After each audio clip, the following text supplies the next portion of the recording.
We have a new door lock and boot lock kit for David's PV544. So let's have a wander in and see what's involved in replacing these.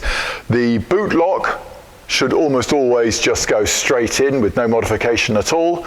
However, the door lock here is obviously designed for a different car. This is about 20 mil too long, this pin. If I offer it up to there, you can see what's going on. There's the inside of the door, and it's a good 20 mil too long. So, with no more ado, let's go and replace it. So our first task is to pull away your door